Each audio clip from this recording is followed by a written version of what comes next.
اسرائیل کے ہاتھوں مزید 60 فلسطینی شہید، صہیونی فوج کا رفح اور شمالی حصے پر قبضہ۔ غزہ میں اسرائیلی فوج کی 15 فلسطینی امدادی کارکنوں کو قتل کرنے کی ویڈیو سامنے آ گئی۔ امریکی اخبار نیو یارک ٹائمز کی جانب سے جاری ویڈیو اسرائیلی فائرنگ سے شہید ہونے والے ایک کارکن کے موبائل سے بنائی گئی، جس کی لاش اور موبائل فون واقعے کے ایک ہفتے بعد اجتماعی قبر سے ملنے والے 14 دیگر امدادی کارکنوں کے ساتھ ملا۔ فلسطینی ہلال احمر کے حکام کے مطابق انہوں نے اس ویڈیو کو اقوام متحدہ کی سیکورٹی کونسل کے سامنے پیش کیا ہے۔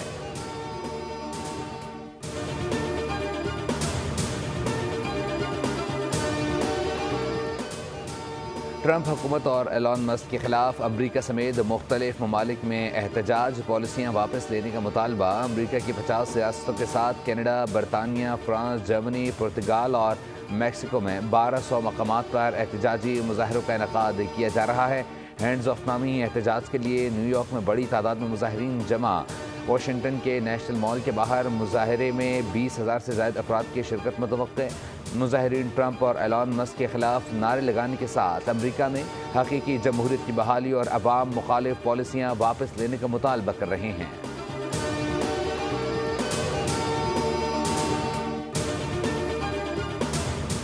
امریکی محکمہ خارجہ کے سینئر اہلکار اگلے ہفتے پاکستان کا دورہ کریں گے۔ ذرائع کے مطابق امریکی محکمہ خارجہ کے سینئر اہلکاروں کے وفد کی قیادت ایلچی برائے جنوب و وسط ایشیائی امور ایرک میر کریں گے۔ امریکی مشن 8 سے 10 اپریل تک اسلام آباد کے دورے میں پاک امریکہ انسداد دہشت گردی تعاون بڑھانے سے متعلق امور پر بھی بات چیت کرے گا۔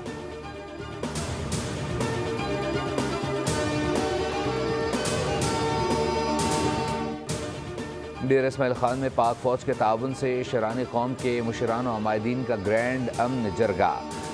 شرکاء نے علاقائی امن کے قیام اور فتنہ الخارج کے خاتمے کے لیے پاک فوج کا مکمل ساتھ دینے کا اعلان کیا۔ مقامی بریگیڈ کمانڈر نے خصوصی طور پر جرگے میں شرکت کی۔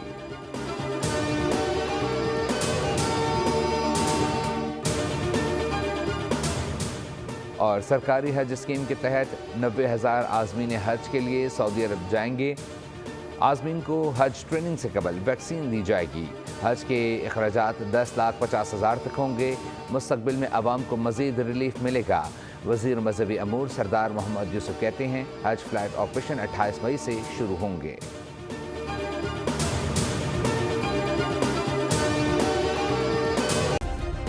سبسکرائب کریں اور بیل دبائیں تاکہ کوئی خبر رہ نہ جائے۔